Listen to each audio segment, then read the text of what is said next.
বিএনপির কথায় যারা উঠে বসে, যেসব শরিক দলরা আসলে যাদের আসলে নিজের কোনো অবস্থান আমি দেখি না, তারা কোনো সময় জুলাই সনদের বাস্তবায়নের একরকম পক্ষ নেয়, আবার কোনো সময় দেখা যায় যে সালাউদ্দিন সাহেব যা বলে সেটাতেই হ্যাঁ সাথে হ্যাঁ মিলাই ফেলে।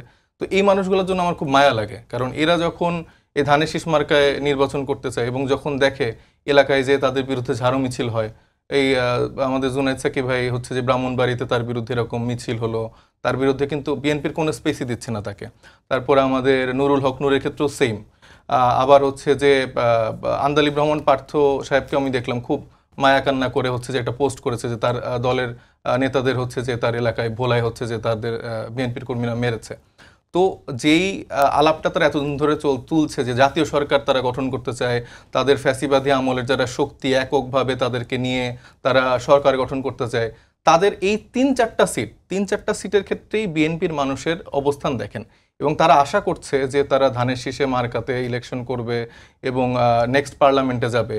আগে আসলে আমার মনে হয় যে বিএনপির নিজেদের ইন্টারনাল ডেমোক্রেসির জায়গা থেকে তাদের সংস্কার দরকার, তারপর তাদের আসলে নির্বাচনে ভাবা উচিত। আমার মনে হয় না আসলে ফেব্রুয়ারিতে নির্বাচন করার মতো আসলে এখন আবহাওয়া আছে।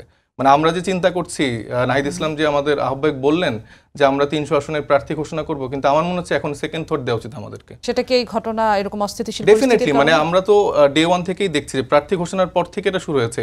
আর যদি আমি 1.5 বছরের কথা বলি, বিএনপির থেকে নিজেদের অন্তর্কন্দলে প্রায় মানে 160+ মানুষ মারা গেছেন।